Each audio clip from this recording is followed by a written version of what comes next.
Welcome to this episode from New South Wales Family Day Care Association's PD in Your Pocket program, made possible with funding from the New South Wales Government's Department of Education. The topic for this month is effective risk management in family daycare. This is a recording of the webinar presentation on the 30th of April, 2024, and was presented by Karen Glancy, Early Childhood Consultant. This webinar also includes the expert interview with Renata Stipanovic from Inner West Family Daycare. Good evening, everyone. Welcome to PD in Your Pocket. I'm really honoured to be here with you tonight. My name's Karen Glancy and I am going to be your host for this evening. I'm really proud to be here on behalf of the New South Wales Family Daycare Association and the Department of Education, the New South Wales regulatory body, who are funding tonight's PD in Your Pocket entitled Effective Risk Management in Family Daycare. It's really fantastic to be with you to discuss this topic because I think it's one of the topics that we talk about a lot, and sometimes it can be a bit scary and sometimes it can be a bit overwhelming. So I'm hoping that tonight you'll have lots of practical tips to take with you to continue thinking about risk assessment and risk management, and we're going to work through the process of that. If you have your booklet with you, that's fantastic because that is a really great supporting document and will cover all the things that we're going to talk about tonight. As I said, my name's Karen Glancy, and we also have Wendy Thompson from Family Daycare Australia here. From Family Daycare, from Family Daycare New South Wales, apologies. We welcome your thoughts, and we hope that you'll put them into the chat room to share with us. I will be responding to questions at the end if we have some time, but obviously with questions coming from this kind of conversation, your coordination team will be a great person or people for you to speak to. If you've got your booklet, that's fantastic. Grab it out, grab a pencil, write all over it. It's a really good, useful document. We will be referring to it during the session. For those of you who are listening to this as a podcast, I will refer you to pages in the booklet as well to help you, because we do have some imagery that we are going to share. And for those of you who are listening and watching on the webinar, there'll be details at the end of the session for you in terms of finding the information that you need as well. We encourage you to participate in the polls and to encourage you also to engage in thinking about how you might put this work into practice in your service. I'd like to acknowledge the traditional owners of the country on which we meet today. I know we're on many different lands with many traditional owners, but the New South Wales Family Daycare Association is presenting this webinar from Gadigal country. This image I'm sharing is from Bangarang Nation. It's important that we remember that Aboriginal and Torres Strait Islander families have for many thousands of years assessed risk and taught their children to assess risks for themselves, and they continue to do that in many, many ways, including being on country and looking after their lands and waterways. I think we can learn so much from the way our Aboriginal and Torres Strait Islander people and the Indigenous people of many countries across the world take care of their lands, and it's a really wonderful way for us to think about how risk is part of everyday life and how learning about risk is a really important thing to do. A few years ago, I was really honoured to be part of a team of people who were supporting educators in far northern WA, and I went to visit a family daycare service about an hour out of Derby in WA, so right at the very top of Western Australia. And I was visiting a family daycare educator who felt that she needs support with planning and intentional teaching. And while I was looking at her documentation, I came across a collection of images about animal tracking, that the children had been looking at animal tracks and identifying animal tracks. And I asked her to talk to me about that. And I was so fascinated to learn that the children had actually been walking to the letterbox, which for them was about 1 kilometre, and collecting the mail and coming back. And one of their walks, they'd seen some tracks and they got a bit scared because they felt that it might be a snake and they weren't really sure if it was safe to do that walk anymore. I took some photos and they started talking about it and looking at the direction that they were going in and thinking about what kind of creatures they could have made those tracks. One of the children, who was from a local Aboriginal community, actually knew what the tracks, who had made the tracks and where they had come from. And the child talked to the other children about the fact that it wasn't a dangerous creature. And this little person had learnt this from the elders in his community. So he was sharing his knowledge about risk assessment and management with those little people. And I think that's such a great gift for us to think about what we can teach children, but also what we can learn from others, from the elders in our communities, from the elders in the traditional communities that we're working in, and knowing that risk assessment changes no matter where we are. It's not the same for everyone. Everyone is going to have a different experience of risk assessment because all of you work in different places. My home, where I'm coming to you from tonight, is different from your home. So the things that we're going to learn about risk assessment are things tonight that you can take away and think, how does this apply to my service in my home, but also in the broader context of the family daycare service that you work in. Wendy's just reminded me that if you want to chat amongst yourselves, please use the chat room. If you have questions for me or for the Family Daycare New South Wales can answer, can you pop that into the Q&A box, and then we'll know that that's for us instead of for each other. We really want you to communicate with each other and share knowledge as much as you feel you would like to in that chat space. The key messages tonight in terms of the PD in your pockets is that we really want to make sure you have something to engage with. We don't want you to come tonight, sit in on this session and then go away and never pay attention to this again. So we have this booklet for you. Obviously, this session is a free session funded by the New South Wales regulatory body, and we really want to make sure that you make the most of these amazing free PD sessions. So incredible to see so many of you attending and so many of you engaging with these PD in your pockets. You would have got a link to the booklet, and we want you to engage with that, but also know that you can come back and listen to the webinar, or watch the webinar, or do what I do and sit in the car and listen to the podcast and engage with this so that you can get the most out of it. We really want to make sure as well that you fill in the survey at the end, because this really helps New South Wales Family Daycare to continue to get the funding to make this professional learning free for you. So tonight we're going to talk about managing risks. Managing risks to children is a critical part of the work family daycare educators and leaders do. First and foremost, this process is about ensuring children are safe from hazards and harm. It relies on us having a solid understanding of what risks are, but also of the children and the families and the setting that you're working in every day. Everyone will have a slightly different set of risks because they're working in slightly different environments. It also draws on current understanding about how to keep children safe in our community. Risk management is not an end in itself. One of the most important tools that you can use and leaders can use to maximise learning and realise the potential of each child. Risk management is a tool that enables us to encourage children to take safe risks, but also to learn how to assess risk. In this webinar, we're going to be looking at risk assessment and management and the process that you need to take in order to work with the national quality standards and the regulations.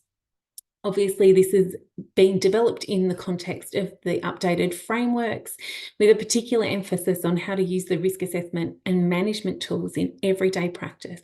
We want to make sure that risk assessment is something that you do naturally. It's part of everything that you do.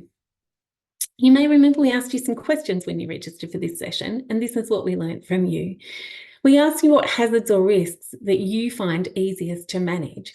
And you can see here that most of you responded that you actually find the learning program the easiest part to manage. So learning experiences and keeping that safe.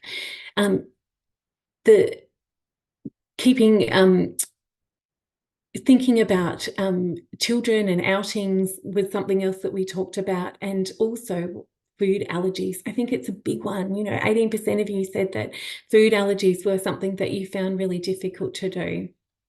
We the easy things to do. Then we asked you what the hardest things to manage were.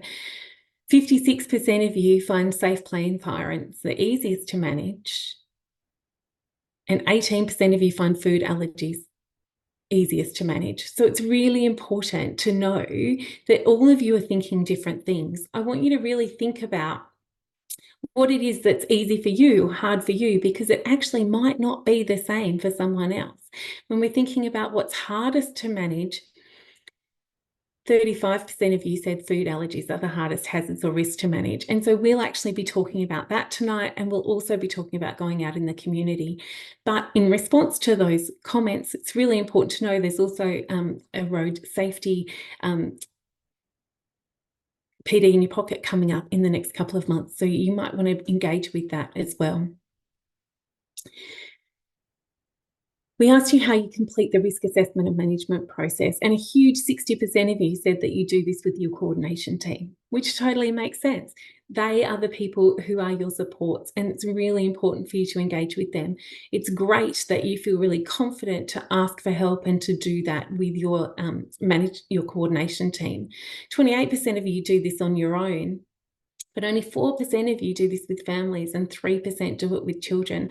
I'm really hoping that after tonight, some of you might feel a little bit more comfortable actually engaging with families and children more to complete the risk assessment and management process. And we're going to talk a little bit about how you might do that a bit later in the evening. We also asked you how confident you are in completing risk assessment management plans. About 60% of you are pretty confident to do it. And I think that's really fantastic. It should be that way. It's something that we should do all the time and often. It makes us more confident as we do it. But for those of you who are only a little confident and some of you who are not very confident at all, hopefully those stats will change after this evening. So what are we going to talk about tonight? We're going to talk about what risk assessment is, how to assess and manage risk, some risk management plans, and the risks and learning, and what it means for us to ensure that children are learning and that we're not eliminating all risks. So what we need to think about first is that there's a difference between a risk and a hazard. Not every hazard will have a harmful outcome. Understanding the likelihood and potential severity of harm is essential in mitigating hazards without unnecessarily restricting risk and challenge from the learning environment. It's really important to not think about the possibility and potential severity of harm will help to determine whether the hazard needs to be managed and to what extent. Safe work and a CEQA tell us that a risk is any situation where the outcome is uncertain and there's a chance of harm. A hazard refers to a situation or element that could result in an individual getting injured. So, for instance, loose parts in the home corner are a risk. We need to think about what makes them a risky thing.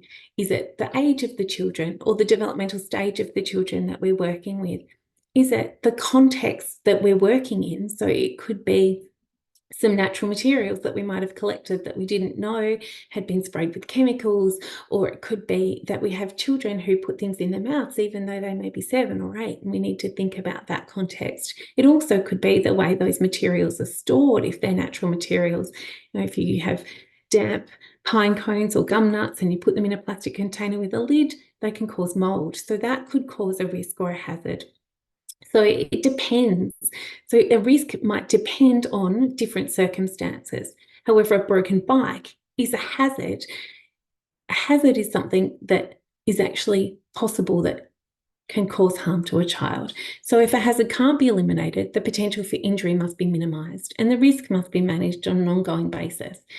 With a bike, it's really easy. You've got a broken bike, you take it, you get it fixed and you bring it back. If it can't be fixed, then you need to either take it out of your program or replace it. So it's something that we look at that can be avoided. A hazard's something that we need to think about in a more structured way. When we're thinking about risk identification, assessment and management, we need to think about including being aware of and managing potential risks to their children's safety and well-being. And we also need to think about what risks are actually necessary to support children's growth and learning, and which risks should we work to eliminate and minimise, and which ones are worth keeping. It's really important to think about the balance between risk and high quality play environments, because there is always going to be a level of risk with everything that we do. There's a really great link here for those of you who attended the session on ethical conversations with Catherine Hayden last month, to think about, where is the line and how do we make that judgment call? The shoulds and the oughts that she spoke about, a really incredible way to think about how we actually look at how much risk is good risk in our services. Really important too to think about the context of the families and the children that we're working in, and also our own confidence and our own ability to supervise children and things like that. So what does the national law regulations and national quality standards say about risk? Risk is mentioned in many times in the national law, the national regulations and the national quality standards. I think it's really important to know that we can't cover all of those places and spaces where risk is discussed. But what we want you to do is really engage with those documents in a really practical way. I think it's really important to have a copy of those documents that you can actually refer to when you're doing your risk assessments and refer to when you're doing your planning, so that you actually know what your responsibilities are. The expectations on your centre on your duty of care and the supervision required to keep children safe. Our duty of care is so high because we work with such young children. Some of you are working with primary school age children as well, that it's really important to know that our duty of care shifts and moves because of our knowledge and the more experience we have in terms of assessing risk. We think about what our rights, what the children's rights are, and what our responsibilities are to them. For example, there are regulations about medications, storage and administration of those medications, sign in and out books and evacuations and food handling and the storage of chemicals. The list goes on in the regulations about how we need to keep children safe. Our policies and procedures also contribute to that. It's really important for you to think about the fact that all of these things come in under risk assessment and risk management. So if you're following a lot of your policies and procedures, then actually you're doing your best to minimize risk. So how should we assess and manage risk? How do we do that? What do we do to ensure that we are using a continuous process of assessment and management of risk? We actually do it without realizing. There are probably 100 or more times a day when you actually manage risk and assess risk without even knowing it. For example, you might notice somebody's dropped something on the floor or spilt some water on the floor and clean it up. You've already assessed the risk in your head and thought, oh, that could be dangerous. Somebody could slip on that. I'll clean it up.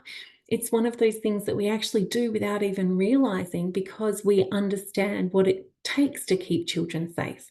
However, there are specific regulations, policies, and procedures we need to follow. For example, we need to know about our policies and procedures being reviewed regularly. We need to think about how our information in those policies and procedures needs to be current and best practice. We need to be ensuring that we're actually engaging with the national quality standards and the regulations. For example, in this table here, it refers to Quality Area 7, 7.1.2, where we talk about management systems, where it talks about systems being in place to manage risk and enable the effective management and operation of a quality service. If you're thinking about systems being in place, you'll know what your systems are. You have policies and procedures. I'm sure your coordination team speak to you regularly about whether you're following your policies and procedures. Knowing that you're up to date and that those established systems help you manage the unexpected are really important. You might do fire drills, and that ensures that you're ready in case there is a fire, or you might do a lockdown drill to ensure that you're ready in case of the very unlikely event that there may be a lockdown. It's also really important to know that this is continuous. We don't just do it once and then move on and never come back to it. We need to do it in consultation with our coordination teams, because each service is slightly different. You might have worked for one service where the policies and procedures said one thing, and another service where it said something slightly different. And it's really important for you to be aware of that and up to date with that, and make sure that your practices and your policies and procedures are in line with your service's requirements. It's really also important to think about developing something like a risk minimisation plan in consultation with parents of a child with a medical condition, for example, to make sure that there's no additional risks relating to the child's specific healthcare need, an allergy or a relevant medical condition. We need to make sure that any of those risks are assessed and minimised. For example, if we have a child who has severe asthma, if there is a particularly bad storm day or pollens are particularly high, you might be thinking about, how can I ensure that this child is going to be safe today? You're going to be looking at your plan and thinking about, do I need to keep this child inside today rather than taking them outside, especially if there's something like a bushfire or something like that. The Guide to the National Quality Framework on page 144 from ASEQA refers to, talks about risk assessments to identify potential emergencies that are relevant to the service. For many of you, something like bushfires might be really relevant. For others of you, it might be something more likely that it might be a car being risky, or it might be medication or something else. It depends on what's happening for that service. So for a service I've been working with recently, a big risk for them is snakes. They've got a lot of snakes. It's a suburban early years service, and they have a lot of snakes in their backyard at the moment. They keep seeing them all the time. So every day, a few times a day, everyone's checking for snakes. So really important to be really aware of what the risks are at what times of the year and what's really important for your service. Also really important to think about Regulation 97 and Regulation 100, and thinking about excursion risks and what you need to do when you're thinking about going on excursions. All these are really, really extensive. So it's really important to think about how all of those regulations then feed into the national quality standards. So for example, Quality Area 2 is all about children's health and safety. Element 2.2.2 is about children being protected. So it supports us to understand where situations about where a risk assessment may be required.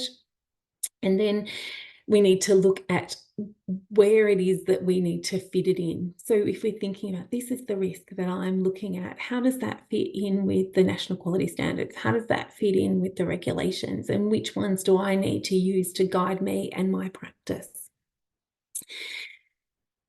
Obviously, there are so many regulations and there are a lot of standards and in the national quality standards, and we can't talk about them all this evening. But what I want you to think about is how you might refer to those documents when you're preparing a risk assessment and management plan, and how your knowledge of those documents in an everyday working way will support you to understand risk assessment. So thinking about risk assessments being conducted before you go on an excursion, or for safe arrival of children, which is so important in a family daycare space, because your home hasn't been necessarily designed for safe arrival and departure of a number of cars at a certain time, especially, you know, during a peak hour or a time where there are lots of people coming and going, or there is particularly a lot of traffic around. Obviously, Regulation 1.02b talks about transport risk assessments. So before you're transporting a child, you need to be looking at what the risks are of that, looking at all the things that you need to do. It's really important that we think about risk assessment as part of our everyday work, in terms of, we might do it 1,000 times in our head every day, but it's also something that we do and we document really well. So what is a risk assessment?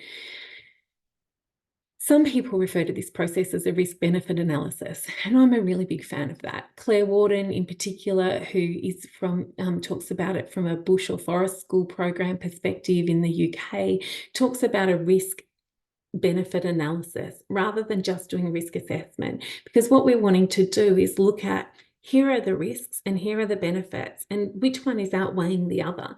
If we're looking at the risks highly outweighing the benefits for the children, then we might not go ahead with the thing that we have planned. But if the benefits outweigh the risk, then it's so worth going ahead. And if we can eliminate some of the risks or reduce some of the risks, and then all of a sudden the balance becomes better, it makes it more functional for us as educators to say, okay, this is really worth doing and this is really important in our service for our philosophy and what we're going to do. It's really important to think about identifying risk, which is what the risk assessment is about. It means evaluating or deciding which risks are significant and how they should be addressed. Risk assessment is one part of risk management. It involves critical reflection on the benefits and hazards identified within the service, such as an experience, an excursion, a piece of equipment, or the learning environment, or a practice that you have. It could be about a mealtime routine or a change bench routine, changing children routine. Once you've identified risks relating to your everyday work in family daycare, you need to analyse the likelihood of them occurring and the consequences if they do occur. A risk can be severe but really unlikely to happen. For example, a snake bite. A snake bite when you're at the park. That's a severe risk, but it's actually really unlikely. I think the last time I read it, I think 2 or 3 people a year get bitten by snakes in Australia. It's some tiny, tiny amount. So it's a very unlikely thing to happen. However, a risk might have minor consequences, but be very likely to happen. For example, getting a mosquito bite when you're playing outside in the summer in the early evening. It's a really important thing to think about. The risks are not all the same and our actions won't be the same. So even though the mosquito bite is far more likely to happen, the risk of that is much lower because it's not as high, because it's not going to necessarily be as severe when it does happen, unless of course the child has an allergy to mosquito bites, and then we go down the path of risk assessment again. So risk assessments happen all the time in family daycare.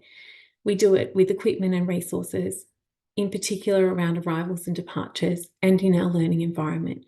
Many of the risk assessments we do are done instinctively. We do it without even knowing that we're doing it. For example, we might check the front door is closed properly after someone leaves the house, or we might notice a child left their bag in the hallway and ask them to put it away, which eliminates the trip hazard. You're probably doing this 100 times a day, 1,000 times a day, without even realising that you're doing it. The risk assessment and management cycle is something that's really important for you to understand, and ASIQA have released so much fabulous information for us that we can access to make this process really easy. There are a number of resources available to support you to identify, assess, manage, evaluate, review, monitor, and document the risk of harm to minimise the risk of an incident occurring. So the infographic that's on your screen at the moment, the risk assessment and management cycle, is from ASIQA. It's in the book. We've got links to it. It's really important for you to know that all these documents are here to support you. And I think some of us will find one particular document really useful, and another one will find that another one really inspires us to complete great risk assessment and management plans. It's about you finding the format that works for you. So we're going to show you lots of different models today. So this is in section 167 of the Education and Care Services National Law. It talks about ensuring that every reasonable precaution is taken to protect children from harm and from any hazard likely to cause injury. Taking precautions involves carrying out risk assessments within your service to assess the risks and plan how to manage them. And you can see with this cycle, it's like the planning cycle. We're actually doing it in a circular way. We're not kind of going, okay, the risk assessment's done, I'm going to put that away and never worry about it again. It's something that we'll revise and revisit and come back to over and over again. So why do we need to manage risks in family daycare? As professionals, we're required to under the Early Childhood Services National Law and Regulations. But it's also our duty of care and our commitment to keep children safe so they can learn and grow. I know that some of you will be really familiar with the Code of Ethics. If you're not, you can download it from the Early Childhood Australia website. The image here is on the screen of that at the moment. But it's really important for us to think about what is our ethical responsibility as well as what is our legal responsibility. We need to manage risk because we're committed to providing best practice for children, which includes keeping them safe from harm. The process helps us understand which risks are helpful for children as they learn and grow, and which ones will prevent them from safely learning in family daycare. We make a promise to families to do everything we can to ensure that their children are safe from harm. And it's part of our professional identity and commitment as skilled educators to do this. It not only keeps children safe, but it also ensures that we are safe when we're working as family daycare educators. For example, keeping paths and paved areas clear of sand, bark, dirt, and leaves. By doing this, it helps children to keep themselves safe, but also helps us to keep safe, because if we slip or fall on wet dirt or wet sand on a path, that's going to injure us. So it's part of our keeping our own workplace safe as much as it is about keeping children safe in their space. So what is risk management? Risk management is the skill or job of deciding what risks are in a particular situation and taking action to prevent or reduce these risks. It's really important to think about identifying based on the likelihood of them occurring and the consequences if they should occur. Many of you will take children to the park, and I think that's a fabulous thing to do. Going to the park is one of life's pure joys, and it gives us a sense of freedom. It gives us lots of space to run around and to practice skills that we make sure we're teaching children to keep themselves safe in the future in the park. One of the things that often comes up when we're talking about risks in the park is children going up the slide. And I know as a parent, it's a conversation that I've had with my own child. It's a conversation I've had with many children that I have cared for in the 30-odd years that I've worked in early childhood, and it never seems to go away. There always seems to be someone at the park who says, you go up the stairs and down the slide, and other people who say, oh, it's fine, they can go up the slide. I think it's really important to think about why we might have the rule of only going up the stairs and down the slide. And what does that do? Does that keep children safe? Or, for example, would it be safer to teach children to go up the slide safely? So thinking about, could we encourage children to check to make sure there's no one coming down before they go up? Could we talk to children about when they get to the top of the stairs that they should always check from the top to make sure no one's coming up the slide, or that they're not sitting at the base of the slide or halfway down the slide before they go down? By only saying you can't go up the slide, you can only go up the stairs, what we're not doing is teaching children how to manage the risk if they ever do that. And to be honest, I think most children really enjoy going up the slide. It's a really challenging physical skill. And often when playgrounds get a little bit boring for children and they've mastered the skill of going up the stairs and down the slide, going up the slide is actually a really great skill for them to master, because it takes lots of coordination and strength to do that. So really important to be thinking about all the time, do we need to eliminate that risk, or do we need to teach strategies and skills so that we can actually avoid the risk? So how do we assess and manage risk? There are two ways we consider managing risk. We can manage a risk by eliminating it, or we can manage a risk by controlling it. Managing a risk by eliminating it includes working to prevent that risk or the situation from occurring in the first place. For example, when you're on an excursion, the risk assessment shows that to get to the park, you have to cross a busy road, or go on a longer route where you don't need to cross a road at all. Going the longer route means you've reduced the risk of the child being involved in a traffic accident by not crossing the road. Really important to be thinking about how that very busy road is a huge risk, and especially with only one educator, is a really tricky way to navigate getting to the park. So it's really important to be thinking about what it is that you're wanting to do and what your goals are. I'm going to go back to the slide question for a second, because I just saw a question or a comment that from Susan: if they go up the slide, they can slip and injure themselves. You're absolutely right. They could, but they could also injure themselves by slipping on the stairs. And that's why I was talking to you about thinking about the child's skill level, thinking about what it is that the child's doing that is dangerous. What risk are we actually looking to eliminate? If it's about a slip, that could happen on any particular playground equipment. So it would be about thinking about what is that child's skill level? How experienced are these children at this park? How closely can I supervise these children? And also, what challenges do these children need? Because if children don't have enough challenges physically, what they tend to do is really dangerous things. So what we want them to do is have enough physical challenge. So it's really important to think about how you might go about that. There's some really great conversations online.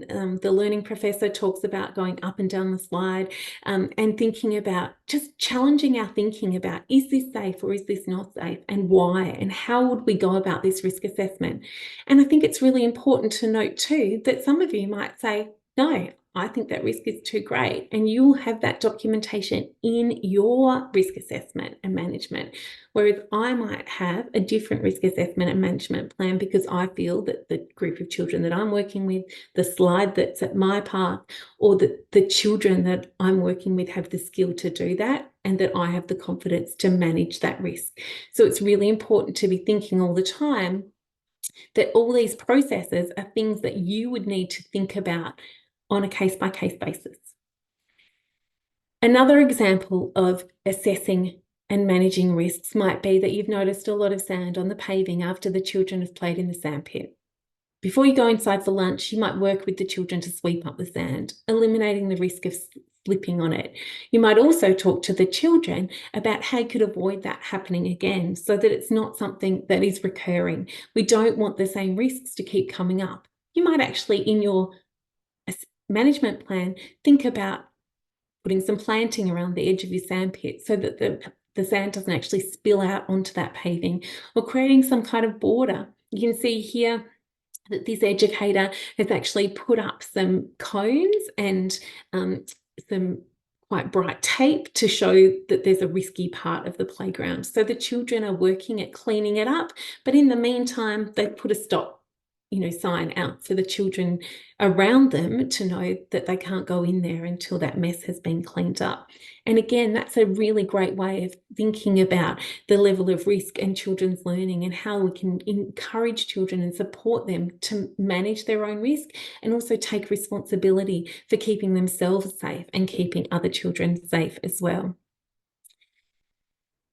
Sometimes a risk can only be controlled rather than eliminated. Controlling risks is another way to manage a risk or hazard. By controlling the risk, you can work out ways to make it less likely to happen or less likely to cause a major consequence. For example, if you couldn't avoid crossing a road on an excursion, but decided to go with another family daycare group, so you would have 2 adults and therefore reduce the risk, because it enables for better supervision, it enables more people to hold hands with young children. Really important to think about how you can actually manage, and there will be different solutions for different problems. So some risks need to be eliminated and some can be controlled. It's really important to be thinking about your everyday environment. And while I'm giving you just a few examples this evening of risk and how you might manage those, I want you to be really mindful. And some of you are already putting in comments that you have risk assessment policies and procedures in place, which is so fantastic. I want you to go back and have a look at those. And some of them will be requirements and some will actually be optional. So it's really important for you to know that. We're going to cover that in a minute. But I thought I might share something around gardening, which is something that I love to do with children. I think it's a really valuable and important part of many of the family daycare curriculums. And I think family daycare educators do really beautiful work in the outdoors, and a lot of educators do really beautiful work with growing their own food and talking about gardens and life cycles, and really thinking about seasonality in terms of play and the way we engage with our learning environment. So if we're thinking about plants, and we're thinking about gardening, there are so many risks associated. And if you just wrote a list of all the risks, you probably wouldn't do gardening with children because you'd be worrying about all the things that could go wrong. But if we do a risk-benefit analysis, we know that the benefit's always going to come out on top. But I thought it might be really useful just to talk really briefly about plants. For example, one of the ways that we can control risk is by talking about which plants you can eat. I think it's really important to know that it's not just poisonous and not poisonous. There are edible plants, food. There are inedible plants, which are not food, but not poisonous. And there are also some plants that can only be eaten when they're cooked, or you can only eat part of the plant. And then there are plants that are poisonous, which is the whole or the part of the plant. And I think it's really important to know that some plants that we might not even think about being poisonous are. So, for example, tomato leaves are poisonous. You have to eat a lot of them to get really sick, and they taste pretty disgusting. So it's unlikely that anyone is going to eat a whole load of tomato leaves. However, if you don't know that tomato leaves are poisonous, it's really hard for you to manage the risk of a tomato leaf. However, if you know that, you talk to the children about it, you talk to them about which part of the tomato plant is edible and which part is not edible, then you can really start talking to children about how they can manage their own risks. So, for example, you don't just go and pick a mushroom out of the garden and eat it unless you know that it's an edible mushroom. Personally, I would never pick mushrooms wild because I don't know which ones are edible and which ones are not. I would trust someone else who has been taught that to go and pick mushrooms with, but I wouldn't do that on my own, and I certainly wouldn't do it with children. However, if I went to a nursery and bought a mushroom growing box and grew those mushrooms, then I would feel quite confident that those mushrooms were safe to eat, and I would talk to the children about that. So it's really important to talk to children about the different kinds of plants. It also might be important to talk to them about what to do if you touch or eat a poisonous plant by accident. How do you manage that? I know none of you will have actual poisonous plants, the dangerous poisonous plants in your programs, because obviously you're not allowed to do that.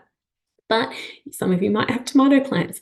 It's not just about poisonous though. Sometimes people might have chilies in their garden, and interestingly, most children who have chilies in their homes would know not to touch a chili.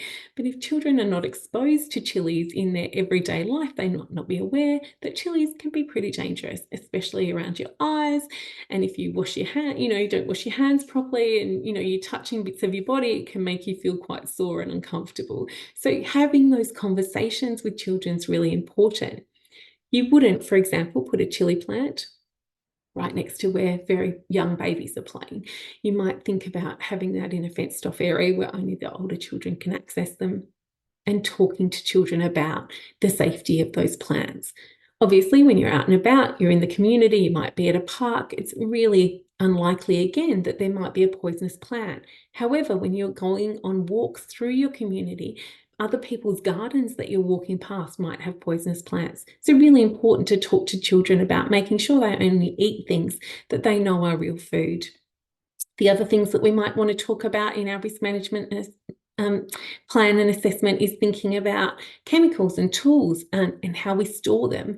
So I know that this is part of your everyday work in terms of your safety plans that you do with your coordination team when you first start working in family daycare, and that you would actually have ongoing work around how to store things like chemicals and tools safely from children.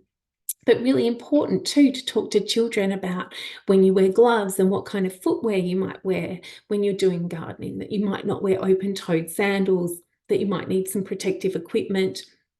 So really important to be thinking about all these risk factors, and then thinking about too what the benefits are. And we're going to talk about that some more when we're thinking about the plan.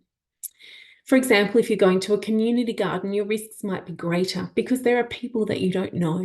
There might be people who don't have a working with children check, for example. So there's unpredictable environmental hazards as well. So you might not know what kinds of things people are putting on their veggie patches, or you might not know what kind of equipment is lying around, but it might still be a really viable and valuable part of your curriculum, especially if you're working with children who don't have backyards or who don't have a chance to spend time in vegetable gardens and in nature. So it's a really important thing to think about. How would you reduce those risks? What kinds of strategies would you have in place? Again, you might think, actually, it might be really great if I go with another family daycare group, because then there will be two of us. So if somebody needs to go to the toilet, or if I need to go to the toilet, then there's another adult that I know and trust that I can work with in that space. And working with that with your families is a really great way of thinking about reducing the risk, but still doing something fabulous like going to a community garden. So the risk management process is a 5-step process. We identify, assess, manage, evaluate, and review. Again, it's like the planning cycle. In a way, identification is the collecting of information. We need to think about that process as part of our planning process as well. It's not a solitary process, it's collaborative. You need to engage with your coordination team, other educators. Think about having shared plans with other educators who might do the same excursion, for example, but you would tweak it for your children and your situation. It's not something that you need to do on your own, but it is something that you need to think about in the context of your service and your skills and capabilities, as well as the children who are attending your service. So I'm going to walk you through the risk assessment and management guide. This is really important information, but what I want you to know that this is a simplified version. On the ASEQA website, there is a raft of information about risk management, and it's really important that you know where to access that. We have links to those files in the booklet, and if you even Google ASEQA and risk management and assessment, you will find all the things that you need. But please know that all the links to this will be in the booklet, and we really want you to engage with that as you're doing your risk assessment in future. In this session, we'll focus on developing your risk management plan. As a part of this process, it's important to take time to work through the whole process, which is detailed in the following table, and I'll show you that in a minute. Identifying the risks in your setting and assessing the likelihood and consequences of these risks taking place. This is a simplified version. We encourage you to work through the whole process, considering your family daycare context. There are links to supporting documents and templates in the booklet as a suggestion, but you might prefer to use your service proformas or source others that might work for you. So the process is identify. And I'm just going to give you a really simple example of how we might use this tool. For example, Julie is a family daycare educator, and after she's done her daily environment check, she's noticed that there's a section of the fence at the back of the yard that has come loose. It's really important to think about what she needs to do next. Julie then assessed the risk and decided that the risk to the children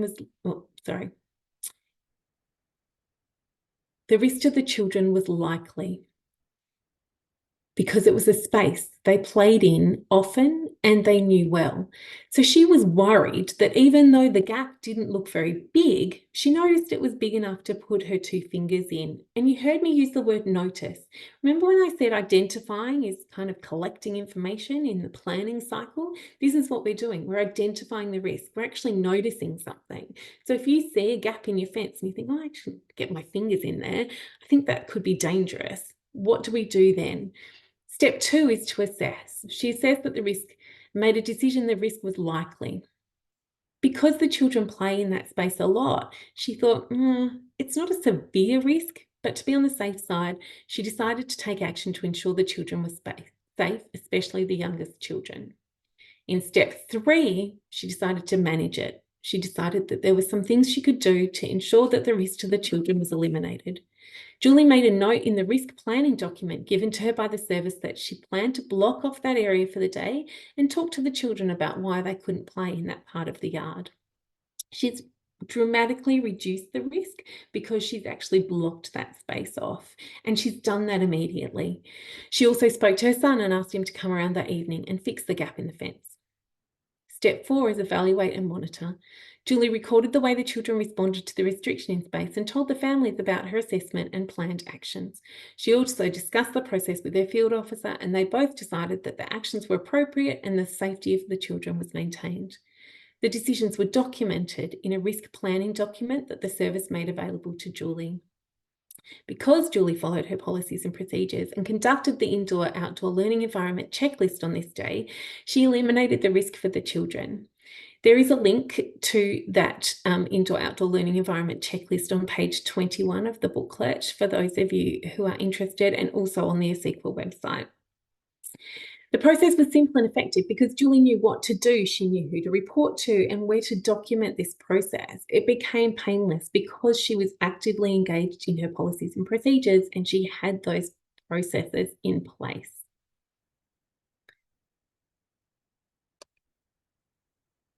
So let's take a look at an example of a risk assessment and management plan for a mud play experience in a family daycare service.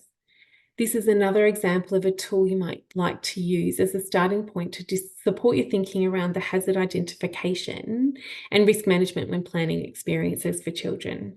It's the Risk Assessment and Management Learning Experience Plan template from ASEQA and can be found on their website as well as in the booklet. You might like to use this tool to identify, assess, and manage the risk of harm before an incident occurs. It's important, however, to adapt this tool to fit your particular service context so it's a meaningful part of daily practice. When you complete a risk management plan, you're thinking about your work with the children. These risks relate to the safety and wellbeing of children in your service and are different to the risks that you might identify in relation to your own work as an educator. These risks will be identified through work health and safety and are important to identify and manage in your daily work as an educator. For example, slips or trips or fall hazards or risks that occur when caring for and educating children, such as bending and lifting. And while these are separate, you might do risk assessments for both, especially if you're introducing something new like mud play. So you can see here in this example of mud play that the educator is actually starting to think about introducing mud play for the first time.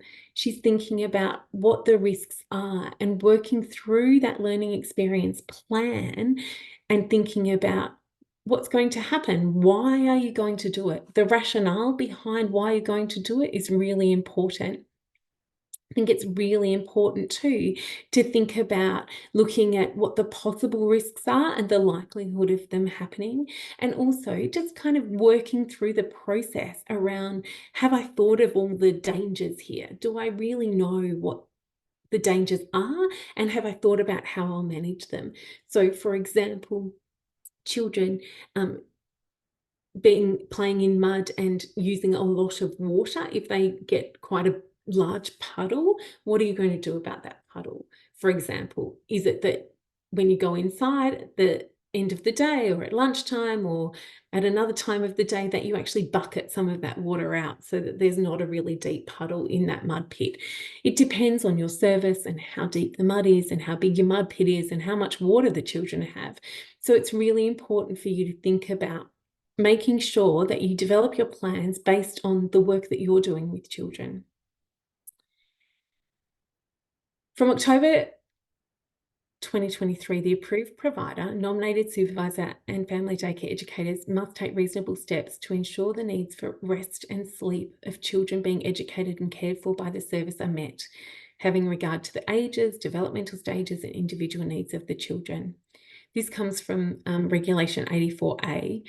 Sleep is a really important part of our risk assessment and management plans for family daycare educators. And while I would love to spend a whole load of time talking about sleep, there is a PD in your pocket about this. But also, it's really important for you to know that the safety of children during rest and sleep needs to be conducted for each family daycare residence or venue, because each of those will be different. The arrangements that you have for children And where they sleep and how you do the checks will be different because of your individual space. So it's really important to be thinking about when and why you might do these assessments, and also think about what has an impact on those. So it might be things like religious or teething necklaces during sleep and rest, and what you need to do about those. Thinking about children sleeping in a cot and what kind of positioning they need to be in. It might be particularly around the way that an educator puts a child to sleep. So, for example, if a child is being patted to sleep by the educator, that's not risky for the child, but we need to think about the risk assessment for while we're doing that, and how we actually supervise the rest of the children while we're doing that. So it's really important to know that you need to adapt those sleep risk assessments to meet the individual needs of your residence or venue. It's a requirement that you complete a sleep and risk assessment at least once every 12 months, and as soon as practical, after becoming aware of any circumstances that may affect the safety, health, and well-being of children during sleep and rest. And you might renew or review it more regularly if you have a new child start at the service. You might also think about how the stages of development of the children that you're working with will actually impact on the way you're supervising those children during rest and sleep. For example, a child who's starting to roll. Do I need to be more aware of that? What do I need to be more aware of? Or a child that might actually be starting to stand up in their cot. You might actually think, oh, I need to assess this. Is this child still safe in this cot? So it's a really important thing for you to know the most up-to-date information, and Red Nose have highly relevant and really easy to read information about safe sleep, and we really encourage you to access the information in their best practice sleep and rest audit tool, which is in the early childhood educators section of the Red Nose website, and there are links to that in the booklet as well. When we're thinking about risk assessment, we need to know the children. We need to be aware of what our children can do and what they might need support to do. When we know our children, we know how to keep them safe. So, for example, tree climbing. It's a contentious issue. Some people feel really comfortable with it and some people don't. One of the things that I want you to think about are, why do children need to climb trees? How is it safe to climb a tree? Do I feel comfortable climbing trees? All those things, the how safe is this? And how do I know it's safe? For example, there's a tree climbing park near me where I live. There is a collection of trees that everyone knows are the tree climbing trees. And I don't know why they've become that, or whether it's been done on purpose, but there's actually softfall around all these trees, and it's in a section of trees that are really sturdy and well maintained.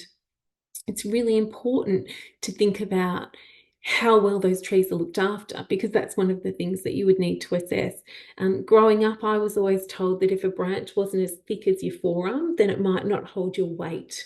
I don't know if that's true, but that a rule about, you don't stand on flimsy branches because they're not going to hold your weight is probably not a bad one to have. And conversations with children about, do you think this branch can hold your weight? Do you think this tree is strong enough to hold you? Do you think that if we keep climbing this tree every day, we might damage this tree? Because we actually want to look at making sure that the tree stays healthy if it's a great healthy tree to climb. We also need to think about, what are the children's skill levels? Can they climb trees? Can they confidently climb trees? How do I know this? Have I collected that information from their families? Do these children go to this park and climb this tree with their families often? What's underneath the tree? There are so many layers, and I can't give you a specific answer because I don't know what kind of trees you've got to climb in. It's really important to know, and I do, Susan, you asked, are we allowed to let children climb the trees if we do a risk assessment? I want you to check your policies and procedures, speak to your coordination team on that. There's no regulation that says you can't, but you need to do a risk assessment. I would run that past. If you've never let the children climb trees, it's not general practice, I would encourage you to speak to your coordination team about their feelings about tree climbing and why, and also do a really great risk assessment. There are some really wonderful supports. So the Children in Nature Play networks that we have in Victoria and New South Wales and all around Australia. So really important to be thinking too about what we know about tree climbing and how safe it is. Also, what are the children wearing? For example, a long loose dress or skirt is not appropriate for tree climbing. It might also be that shorts might not be appropriate for a particular tree because the bark might be very, very scratchy, and it can, scratch the children and cause some splintery kind of injuries if you're falling or if you slip a little bit. It almost so might be the shoes that you're wearing when you're tree climbing. So there's a whole range of things that we need to think about when we're looking at risk assessment. And I can't tell you whether you should let your children climb trees or not. That's not my role. My role is to talk to you about how you might go about that and how you might do that risk-benefit analysis in conjunction with the families that you work with and your coordination unit, obviously, as well. Really important to think about how much these children can do and what they know about tree climbing as well, for example. But it doesn't have to be tree climbing. It might be any kind of climbing. It might be a playground. It could be rolling down a hill. It doesn't matter what it is. The process is the same, that we work through the risk benefit and really start thinking about what is important and what are the risks. So, for example, Play-Doh might be something we do a risk assessment for. And some of you are probably thinking, Play-Doh, really? Do we really need to be assessing Play-Doh for a risk? I wouldn't have thought that Play-Doh was something I would have to risk assess. And, pretty much neither had I until a few years ago when some children that I started working with were gluten intolerant. And it made me start thinking about, I need to really be mindful of this. So what do I need to do? So, for example, after years of offering Play-Doh experiences without any concern, Ravi has a new child at her service, Amir, who has a gluten intolerance. Ravi begins to reflect on the practice of providing Play-Doh and wonders if it's safe to offer it to Amir. Amir is 3 years old. So here we have collected information. So, we were talking about this 5-step process. We've collected the information. We've identified a possible risk. We actually don't know if it is a risk yet because Amir only has a gluten intolerance. Amir is not celiac. So that would be a different process that we would have to go through. So if we're thinking about all the things that we're going to assess, this image that I'm sharing with you of this Play-Doh experience, there are so many things that you could consider when you're doing a risk assessment about Play-Doh. The flowers, are they safe to play with? Are the herbs safe for the children? Are there any allergies to that? Are you comfortable with the children using the kitchen knives? I'm a big particular fan of the bone-handled knives because I think they hold really beautifully and children use them really well and they're not sharp to work with. How do we clean something like a chopping board to make sure that it's hygienic every time we use it? You would use the learning experiences, risk assessment and plan form to do this when it is a regular play experience.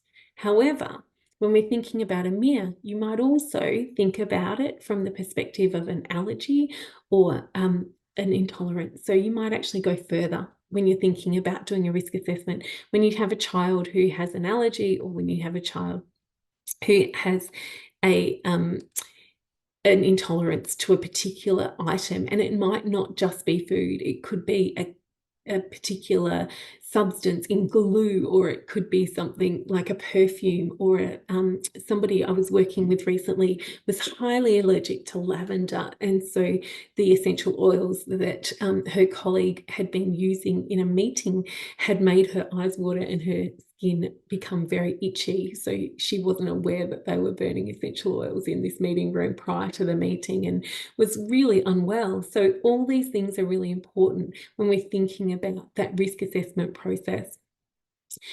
So what we need to do is actually look at then assessing the risk. We've identified the risk, so we actually really need to be thinking about where and when and how risky it actually is. So when we use a risk matrix like this one found in the ASEQUA risk assessment and management tools and the templates, it can help you assess the risk. It's important to adapt this table to fit each learning experience or activity so it's a meaningful part of your ongoing practice. The table helps you identify how likely a hazard or risk is to occur and how severe or significant the consequences might be. If the answer is almost certain and major, your assessment of the risk is that it's critical. If the answer is rare and minor, your assessment of the risk is very low. Your management plan then reflects the assessment of the hazard or risk. In the booklet on page 17, you'll see an example of this risk matrix, and you can see the colours are very similar to the colours of our fire rating. Green is very low and up to red is critical. And I think it's really important that we need to look at that scale and think, where does this particular experience fit in this scale when we're assessing risk? So if we're looking at Ravi's question about Play-Doh using the 5 steps, we look at identify. Amir has a gluten intolerance. The Play-Doh Ravi makes contains flour and therefore gluten. She wonders if she should stop offering Play-Doh. So here's the collecting information part of our regular planning cycle in the identify section. We're looking at what is the issue here? What is it that we actually are wondering about, or what are we concerned about? Step 2 is assessment. Ravi speaks to Amir's parent, who is also concerned. They haven't given Amir Play-Doh before, and he does put things in his mouth sometimes. While it's unlikely Amir would eat much Play-Doh, as Rabi supervises this, she's keen to reduce the risk as she feels it is likely he would taste it and that the consequences would be significant, causing him to be unwell. So if we go back to the assessment risk matrix, if it's likely and minor, it would be a moderate risk. So that's because it's not an allergy, it's only an intolerance. It wouldn't be a high or critical risk that he'd eaten some Play-Doh, but it might be a moderate risk because he's likely to have a tiny bit. And we know some children do particularly like the salty taste of Play-Doh. Absolutely. Thinking about having a risk management plan in place would be great, but let's work through all the processes first. So think about what the next step would be. It would be to manage it. So what are we going to do to manage this risk? Ravi immediately stops offering Play-Doh while she investigates other options. And I think that this is really important. If you've identified a risk and you're not sure what you're going to do about it, if you can just pull it away, you're actually eliminating that risk immediately. And then you can actually think about what you're going to do in the long term. We don't have to make snap judgments like we're never having Play-Doh again. What we need to do is think, I don't think we should have Play-Doh today. Let me investigate this. Let me think about what we need to do next. So she stops offering Play-Doh and looks at commercial Play-Doh options, which also can contain gluten. And she discusses the concern with her coordination team, who suggest a gluten-free flour option and offer a recipe and using clay as an alternative. Ravi speaks to Amir's parent and they agree to try the gluten-free option. All the Play-Doh equipment is thoroughly washed and dried before being used again. And Amir's parent also reminds Ravi of the symptoms to look for and what to do if Amir does accidentally get exposed to gluten. So this is like your action plan. This is actually what you're going to do about the risk. You might actually have, definitely, for a child with a gluten intolerance, you would have the plan of what to do when that child is exposed to gluten on the wall. You would have it maybe on the wall or displayed as appropriate in your setting. But think about, for Play-Doh, what can you do? By offering the gluten-free Play-Doh, you're actually eliminating the risk of gluten in Play-Doh, which means that it can be a more relaxed space, and that perhaps that very, very close supervision that you might be very worried about Ravi eating it, you might be able to step away from that Play-Doh table and do something with another child. Whereas if you're really worried that they were going to eat it, you might not do that if it was the Play-Doh that contained gluten. However, If Ravi had an allergy or was celiac, this would be a whole different process. Remember that when there's an intolerance, thoroughly washing and drying the Play-Doh equipment would be enough. If the child had anaphylaxis or another severe type of reaction like celiac, then you would actually need to use separate tools with the gluten-free Play-Doh, so fresh ones. Then what we need to do is evaluate. Although it's more expensive to make, Ravi feels it's worth offering only this option of Play-Doh so no contamination occurs, even on the days Amir isn't there. She's made the judgment call to only have gluten-free Play-Doh, and it is more expensive to make, I'm sure, but it's really important to think about the ease of then Ravi using the same Play-Doh equipment. Even though it gets washed, she would be more relaxed about the fact that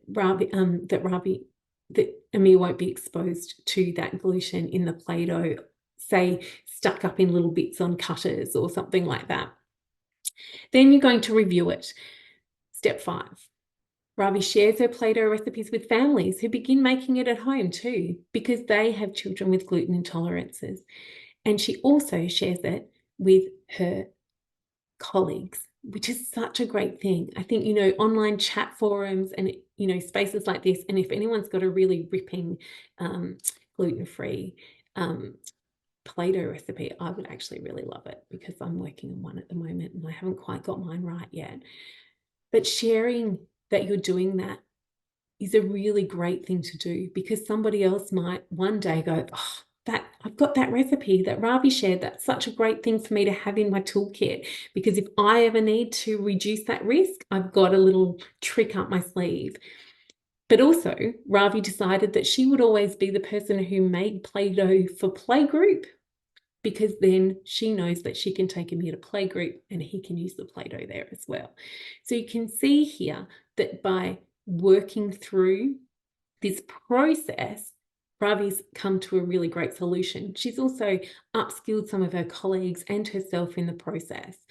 She's also continued to learn about how to manage Amir's gluten intolerance safely in her home. I think this is a really important aspect of the work that you do in particular over any of the other work that early years educators do, because you are in your home. So for example, Ravi's family may eat gluten every day. So it's really important for them to really think about, are we making sure that we're offering these options for our children? So how do the approved learning frameworks inform our practice when we're assessing risk? We need to think about critical reflection. If we're thinking about critical reflection and ongoing professional learning, we're thinking about, do I know each of my children really well? Then actually what we're doing is exceeding practice. If we're thinking about the way we do risk assessment in terms of empowering young children and children's agency and encouraging children to take risks in a safe, measured way, and encouraging children to measure their own risk, then I think it's really, really important to think about how are we actually going to be responsive and how we're going to make sure we're providing really rich quality learning environments for these little people that we work with. So how should we assess and manage risk? The national law and regulations requires approved providers of family daycare services to conduct an assessment, including a risk assessment for each proposed residence and family daycare venue of the service, either at the time of application or before the education and care is provided. Approved providers are required to conduct an assessment, including a risk assessment at least annually thereafter, to ensure that the health, safety and wellbeing of children who are educated and cared for by the service are protected. This is a requirement. It's really important to know that there are requirements under the law. We need to make sure that there are regular risk management and safety checklists happening. We need to make sure that we're updating maintenance logs, that we are updating our equipment and thinking about our resources and making sure that things are in date and doing all those things that makes your space safe, but that you're actually logging that and documenting it as well. That you're carefully planning new or risky experiences for children and identifying any emerging risks in play. You also need to be engaging in active supervision, which is really important. Active supervision and really thinking about the process and how we're engaging children in that process is important. Reviewing service policies and procedures. I really want you to engage in that process with your coordination team. Have a say, talk about it, think about what the risks are. Think about what it is that you need to do to make sure that you have the information you need to do your risk assessment and management plans, but also make sure that you're thinking about how you're working with children to keep them safe. There's some really useful information on page 20 of the booklet about the requirements that you need to do under the law for risk assessments and managing risks. So really want you to check that out. So who is the risk management plan for? Well, essentially it's for you. As an educator, you need tools and resources to help you make decisions that maintain the safety and well-being of the children in your care. The risk assessment and management plans that you develop assist you being compliant and help you think through the risks for children and how you will eliminate and manage them. Just like other tools, it helps you to remember what you decided and make sure these plans are actioned. It's also a really helpful way to look back and justify decisions and actions should something happen. It's really important that we think things through and that we have this process documented, because then if something does occur, you've actually got your risk assessment that you've worked through and that you've created and had approved by your coordination team, so that you've actually showed that you've reduced all the probable or likely risks and all those severe risks as well. So I'm going to stop talking for a minute, but you are going to hear me talking a little bit more, because last week I spent some time with the amazing Renata from Renata's Family Daycare on Dharawal country. She was really, really kind and gave us an evening to talk to us a little bit about how she works with risk management. So I am going to share that interview with you now. It's also available as a podcast. It is a podcast, so audio only, no video, for those of you who think, what happened to my video? I haven't lost my power again. I seem to have it back now, so all good. So I'm going to leave you with this interview with me talking with Renata from Renata's Family Daycare for about 10 minutes or so. Hello, Renata. Thank you so much for agreeing to come and spend a little bit of time with us to talk about the way you do risk assessment.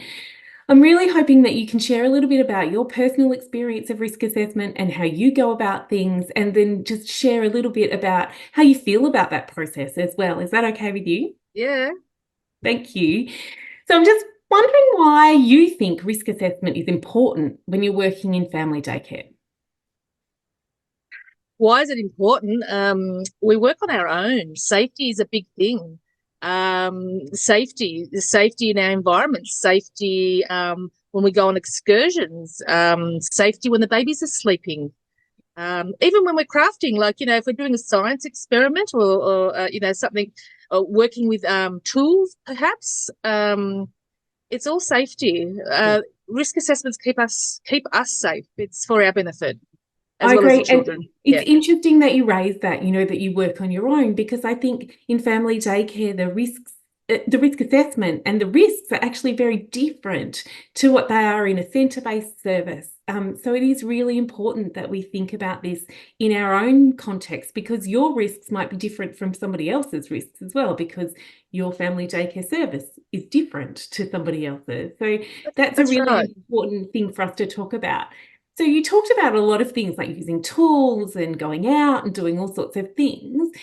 Does doing risk management mean that you don't do anything risky with children? In my opinion, absolutely not.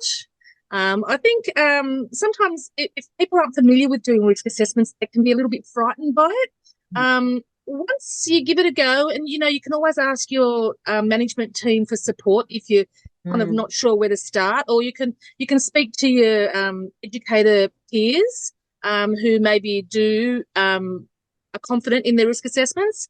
Yeah. And you start somewhere. The more you do it, the more confident you get, and the more, I guess, you gain an eye for potential risks. So, you want to make sure you cover them all so that it allows us to maintain compliance.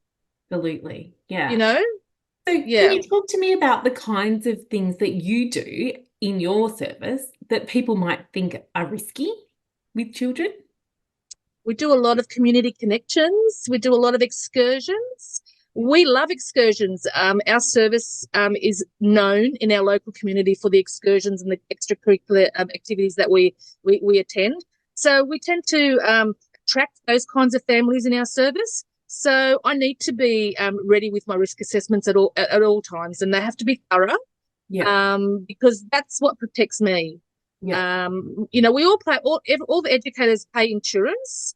Insurance is nothing if you're not compliant. So the risk management has to be, the assessment has to be thorough. Yeah. And then you can pretty much do what do and explore with the children lots of things. You have to comply with your scheme policies.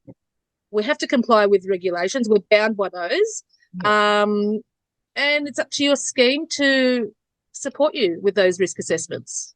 So I know you have a bush play program. We do, yes. And so with that comes a whole range of risks. What are some of the specific risks that you would see as potential risk, I guess, when you're thinking about your bush play program? Well, firstly, it's a natural environment. It's not a man-made environment. So you're exposed to nature. And it's unpredictable, isn't it? That's right. Yeah. The bush, the animals that come with nature, the unlevel ground, rocks, twigs, splinters, snakes, yeah, all sorts of things. With our program, our Bush Play School program, we have an amazing educator that facilitates it, and she creates activities in this bush setting. So we have things like real saws, and we have hammers, and potentially things that are quite risky. Our role is to support the children to use them safely. And is that why you have risk assessments? So you're thinking, I want these children to use all these amazing tools and have these adventures out in nature and do amazing craft and do amazing art activities.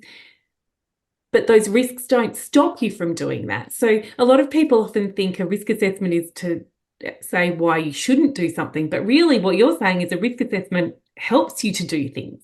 Yeah, absolutely. Think are risky. And the benefits, the learning benefits completely outweigh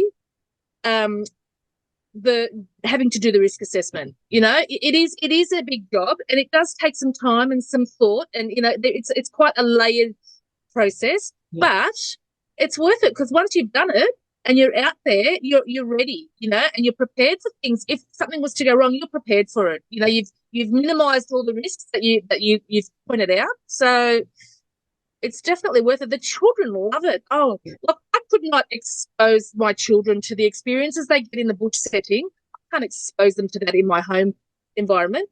Yeah. It's completely different. Special. And so you said, it's time consuming. We know that paperwork can be really consuming. Mm-hmm. How do you do it? Do you handwrite it? Do you type it up? How do you do it? And where do you keep them? Good question. A bit of both. Mainly I handwrite them, because I just find that it's easier to handwrite. But we're also now transversing into computer online stuff, and that way it's all in the system, and every year we can look at it, we can assess it, because we have to reflect and we have to reassess. Has anything changed? Are there any new potential hazards out there? If it's the same, well, then we don't have to really manipulate it too much. We don't have to add anything to it. So then it's all on file. We don't have to rewrite the whole thing. It's there. It's typed up. It's easier. And it is easier, and I think like you, I'm a bit of a handwriter, so I would tend to write, because I think it's really lovely to involve the children and families in that process as well. And sometimes, they do. When you're handwriting something, you can ask the children, what do you think are the things that we need to be looking for, and collect that information. Is that something that you do? You do that? Yeah. Oh, yeah. With the bush kinder one in particular, the children decided that they wanted to, because we had a discussion. What would happen if you were scared? What would happen if you got lost? We're in the bush. What would you do? And one of the children suggested that we use my emergency whistle, because when we do our emergency drills, I use the whistle.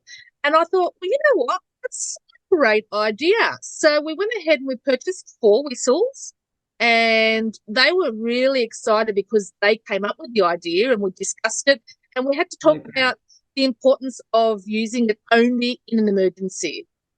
And we had it around us and we kept it safe, and we put it in our little waterproof bib drill pants or whatever they are, and they keep it in there, and they know not to use it only if it's an emergency. And that way it's a safety thing, isn't it? You know?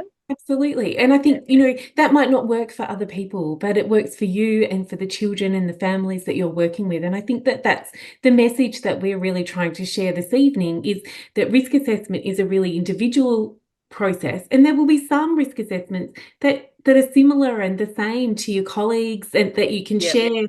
I'm sure you share your risk assessments with people that you work with, and they share theirs, and sharing ideas. We all learn from each other. Done in the past and sort of said, how did you write a risk assessment about that? Or I've never had a child with anaphylaxis before. I don't really know how to write a risk assessment for morning tea when we share food and we have a child with anaphylaxis. That's exactly right. Yeah. And somebody else might have one. Is that something you've done before, shared with other people and absolutely into their plans and got ideas and suggestions from them? Yes, we do. Because we work by ourselves, don't we? We can't. We need to be able to bounce off somebody. We need to be able to talk to our colleagues. If not our colleagues, we'll talk to your manager, your CDO.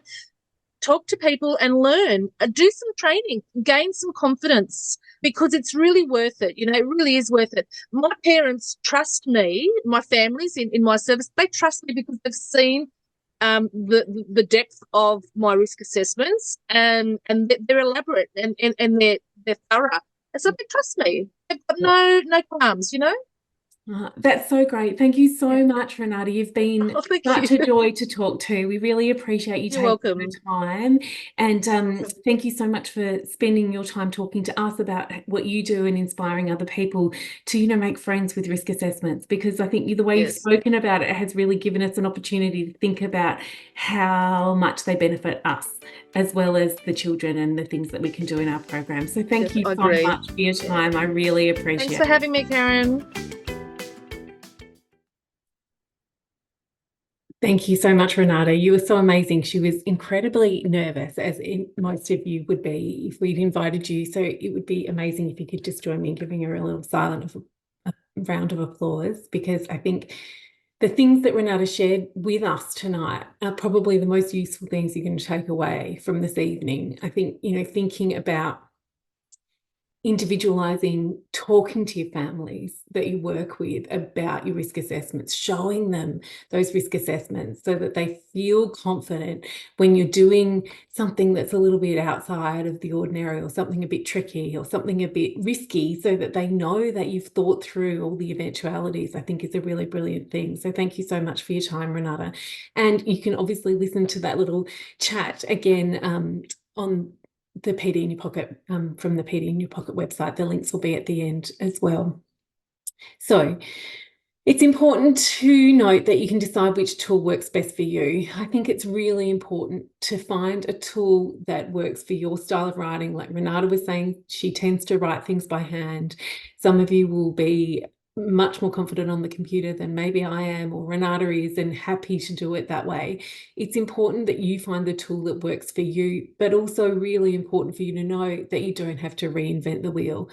It's a decision best made with your coordination unit. So we would really encourage you to have a look at the ASEQUA website, to use the tools that your coordination unit has provided you with.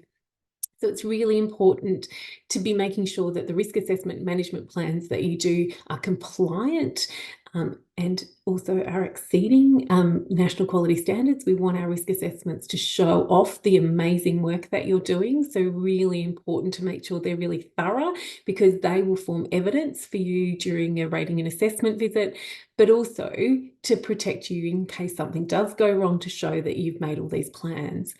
So when you have a look at the booklet on page 21, there are an array of templates that you can use. ASEQUA have provided us with some really brilliant ones. There is the risk assessment and management template for excursions. There's one for transporting children, one for learning experiences, and also the risk assessment indoor and outdoor learning environment safety checklist. So that's a really great one I referred to when I was talking about Julie and her hole in the fence. So it meant that she actually could identify the risk really quickly in a learning environment. Really important to know, they don't have to be long. They don't have to be essays. They can be dot points. Really important for you to be thinking about the system that works for you and something that you will use in your everyday work. Also, the management plan will look different depending on the specific risk that you've identified. We've talked about a couple today. There are thousands of things that you can think of, and your service will be different to the next person's service. So really important for you just to take the information that we've been talking about tonight and translate that to the risks that you're assessing in your service. Also really important to know that there are some that you need to do. So really think about checking that, making sure that you know about those. So management plans are based on the expectations of the national law and regulations and the best practices identified by the National Quality Standards. There is a table in the booklet that I really want you to check out, and I want you to have a really good look at it. It goes for 3 pages, pages 22 to 25, and it is the long version of the risk assessment and management plan. I would really love to see you engage with that whole document, because it's going to really help you check to see if your risk assessment processes are thorough, and it will help guide you through the entire process. So, for example, it's really important for you to think about providing a brief overview of the experience, what will the children be doing, and why you're going to do that. And you need to link that to the learning outcomes. So when we're thinking about risk assessment, we're not just doing the risks, we're doing the benefits as well. So we're thinking, what are the children going to learn from this experience and why it's important? It might also be important to highlight the values of these experiences for specific children or for the whole group of children, and who will be participating in it. Looking at specific children and your knowledge of their capabilities and dispositions, thinking about how might this impact on particular children, and how might each child need support, and what are the risks for each of those children. Thinking about where the experience or activity will occur. So, for example, if it's an excursion, where are you going? Why are you going there? What's going to be important about that excursion? Are there any particular risks that might be of concern? So if you have a child who's particularly scared of dogs, for example, is this park that you're going to near an off-leash park? If so, is that going to be worth it? Are you going to weigh that up and then think, actually, maybe we won't go to that park, maybe we'll go to another park? Really important to be thinking about the whole process. So we really want you to engage with that. After the session, start thinking about, what's my next risk assessment and how am I going to work on that? Or how can I review one that I've already done? We've got here some top tips for you to have an effective risk management plan. There is no point in spending hours and hours writing risk management plans that you don't use and that are not helpful for you. So it's really important to take your time and think about the benefits from the inclusion of reflective practice. Talk to the children. Think about talking to families. Think about children who have special rights that might not be as mobile, for example, if you're planning an excursion, and how they might be included, but also how that might impact on the risks for that child or for you as a group of children. Thinking about asking for help. It's tricky. It takes a long time and it can be a bit overwhelming. So sometimes it's really important for us to ask for help, and it's okay to ask for help from your supervisor, your coordination team. It's important to know that your nominated supervisor has overall responsibility for complying with the national law and regulations. So they want to make sure that you get your risk assessments right, because it's their responsibility to do that. So have a go at it, send it off to them, give them a chance to have a look, sit down, have a chat, review it, go through it, talk it through with them.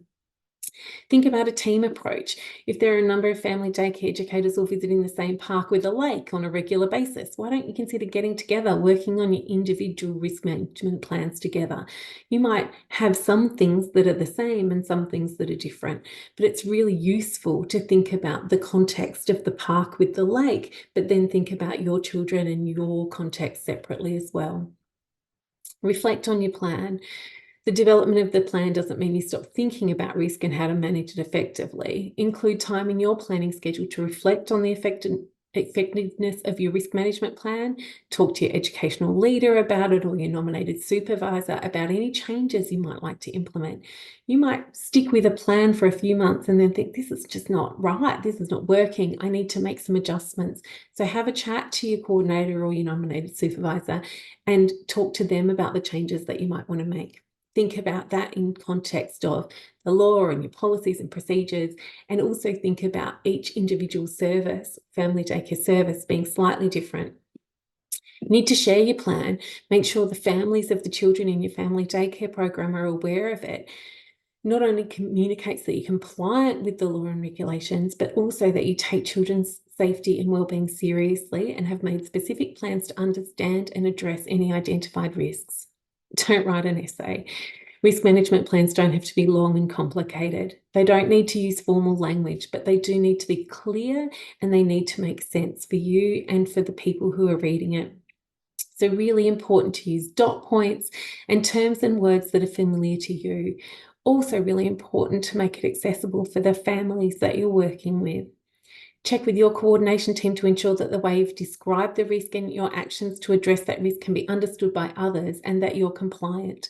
So it's really important to know that the coordination team need to understand it. So therefore, anyone who's checking your compliance will also be able to understand it. Think about storage. Don't stick it away in a cupboard and look it up. Make sure that you're using it regularly, that your risk assessment and management plans are part of your everyday work. And sometimes it's really great to, get them out and talk to the children about them and get them to check and see what they can and can't do and why. Think about reading your plan. It's no good just having it there. You need to engage with it. So really important to relook at your plans and think about what actions you need to take. Sometimes, you might need to review your snake policy, or at the moment, thinking about risk assessments in terms of getting out and about, thinking about car seat safety and, wearing of coats. You need to take the coats off the children before you put them in their car seats because otherwise the seat belts are not going to be firm enough. So, some of those things, when the weather changes, we need to relook at our risk assessments. They can be seasonal. So think about reviewing and redoing your plans. Make sure that you know that risk doesn't stay still, that possible strategies to address, eliminate, or control risk might change depending on your situation or what's happening in the local community. You might have new children or some road works, or there might be a renovation or a new build next door. All those things are going to change what's happening for you in your service, and you might need to tweak your plans. So having talked about risk and assessment and eliminating and reducing risks, what I want to talk to you about now is, when are risks good? Are they ever good? Well, every day we take risks. What enables us to do this successfully is that we've worked out what risks can be taken and what risks can't, what keeps us safe and what doesn't. We've all worked out how comfortable we are with taking particular risks. So, for example, some of us would like to take a helicopter ride, while others would think it's too risky. Some of us might dive off the high diving board, and others will say, not for me. It might be about how confident you feel in the air. It might be whether you're scared of heights. It might be dependent on whether you're a good swimmer or not. It's also important to know, though, that the National Quality Framework tells us that instead of trying to eliminate all risk from children's play, it's important to understand that risky play can be acceptable where the benefit to children's learning outweighs the risks. Risks can be managed through conducting risk assessments and weighing the obligation to protect children from foreseeable risk of harm against the benefit of providing children with a stimulating play environment. Here's the balance that we've talked about. So we're just going to do a poll. Wendy, can you do that for me? I'm going to ask you to have a quick poll. I know it's getting late And hopefully Wendy will be able to pull up this poll for us. I'm going to ask you, do you let children play with sticks? I need you to select your answer. Yes, no, or sometimes. And then the second question is, what comes to mind when you think about playing with sticks? I'm going to get you to pop your answers in the poll. Hopefully you can all see it. Should have just popped up on your screens. So rather than popping the answer in the webinar chat, if you could put that in the actual poll. Can you see it says risky play and there's a spot for you to select an answer. Hopefully.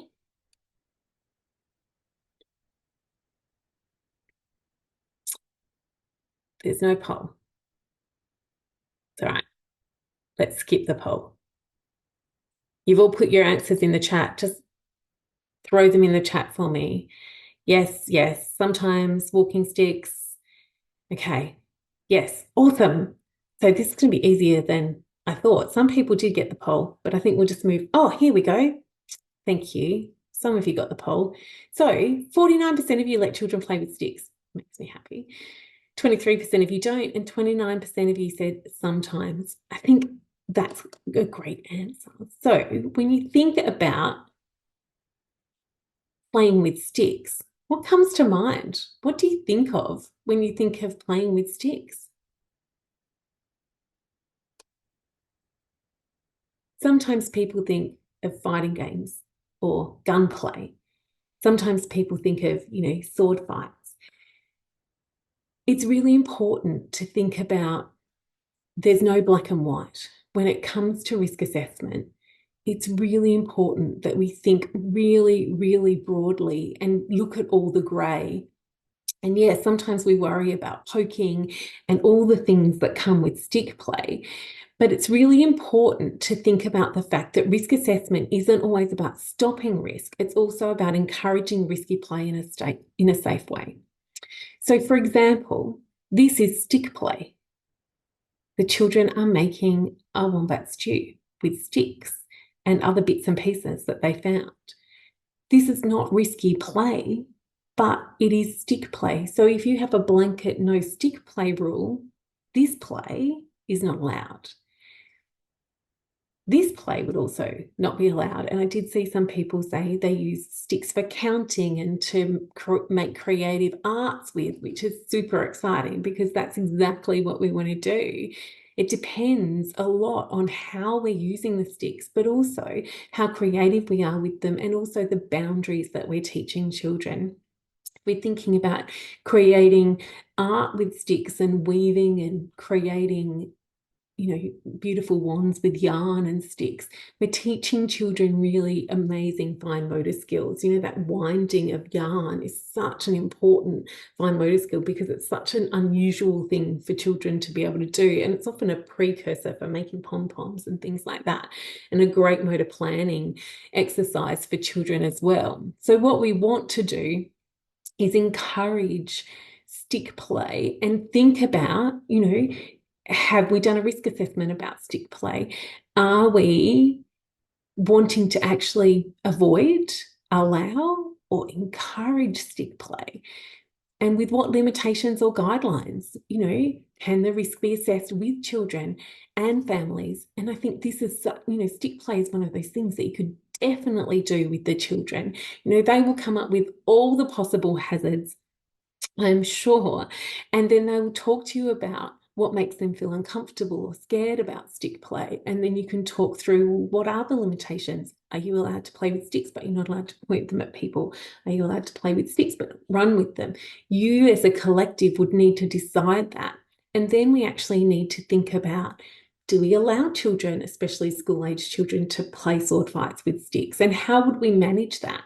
How would we keep those children safe? But maybe that's not appropriate for very young children. So how do we balance that? And how do we create fairness in the way we do our risk assessment and management plan, and really talk to the families about that and how we manage those risks to encourage all children to have a level of challenge in their play? I'm just checking the chat because I know some of you are asking some questions, and I will get onto that in a sec. So what I want you to do from here is really reflect on your current thoughts about risk. Revise using the tools that we've discussed. Meet with your coordination team, get some advice from them and some feedback about your current risk assessment processes, and then think, how could I make this more my friend? How could I use risk assessment and management as a way of empowering me and the children and engaging children's interest in play, but also thinking about how we can increase children's agency through really great risk assessment and management, and really empowering ways for us to know that we are providing really rich, engaging learning environments for children that are also safe. So it's really important for you to think about using these processes, engaging with the booklet, because there's such an enormous amount of information in there that Catherine Hayden and I have developed for you. She couldn't be with us tonight, but as you know, Catherine has links to the code of ethics and has really thought carefully about how to guide you through the process, giving you just a couple of examples in that booklet so that you can start thinking about how you're going to engage with those documents in your context. We are done for this evening, and I am sure that it has been a lot of information for you. So what we would really love you to do from here is participate in the PD in Your Pocket Facebook group. If you haven't joined, you can open Facebook and type in PD in Your Pocket and engage in that. You can also listen to the podcast or watch it again. You'll get the link for the survey as well, the feedback form at the end of this evening, and we would really appreciate any kind of feedback, and also we require your engagement in that to make sure that we get the continue to have free PD for you. I think family daycare specific professional development training is such an important thing to do. So we really want to make sure that this continues. It was really lovely to be with you tonight. You've all been incredibly patient, and it's been lovely to meet you all through your chat, and I wish you well in risk assessment in the future. Thanks everyone. Good night.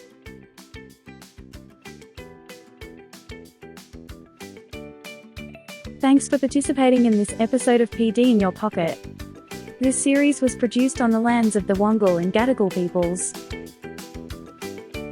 If you'd like to watch or listen to other episodes in this series, or find out more information about this program, you can find us at our website at nswftc.org.au/PD in Your Pocket.